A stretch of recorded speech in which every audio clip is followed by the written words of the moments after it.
हुआ और जैसे ही बांस में प्रवेश हुआ तो भगवान का नाम भगवत कथा सुनना चालू किया। शाम को जब विराम हुआ तो एक बात वहां विचित्र हुई। 7 गांठों में से एक गांठ चटचट करती हुई फट गई। दूसरे दिन दूसरी गांठ, तीसरे दिन तीसरी गांठ, चौथे दिन चौथी गांठ, पांचवें दिन पांचवी गांठ,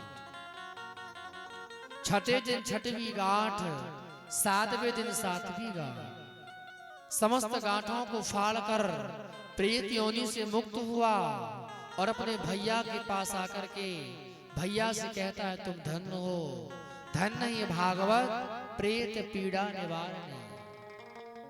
मैं प्रेत बन गया था पर मेरा कल्याण पुराण से हो गया, कथा से हो गया। अर्थात ये भागवत जी धन्य है जिन्हें सुनने के बाद मुझ जैसे पापी का भी कल्याण हुआ। ये भागवत धन्य है। वार्तालाप चल ही रहे थे। उस समय भगवान के पार्षद आए जय और विजय। दोनों ने विमान में चढ़ाया। धुंधकारी को जब ले जाने लगे तो गोकर्ण जी महाराज ने रोका, प्रश्न किया, भैया जब परमात्मा की कथा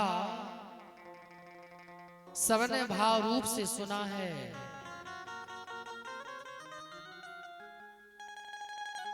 तो फल सबको मिलना था, फल में भेद क्यों है?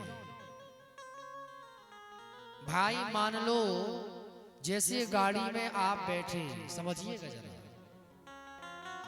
ट्रेन में आप बैठ जाएं और बैठने के बाद अगर आप सो गए तो ऐसा तो नहीं है कि आपके सोने के बाद गाड़ी रुक जाएगी। क्या रुक जाएगी? नहीं।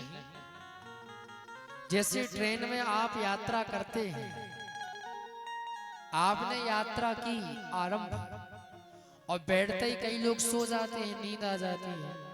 मान लो आप सो गए और आपके सोते ही अगर नींद लग गई, सोते नींद लग गई, तो इसका अर्थ ये नहीं है कि आपके सोने से गाड़ी रुक जाएगी। नहीं, वो तो चलती जाएगी, चलती जाएगी और रुकेगी वहीं जहां उसकी मंजिल है। सही है कि नहीं? ऐसा ही ये एक यात्रा है। इस यात्रा रूपी ट्रेन में हम और आप सब बैठे हैं। फल में भेद क्यों? इसका भी एक कारण है। ट्रेन में 3 प्रकार के डिब्बे होते हैं। एक होता है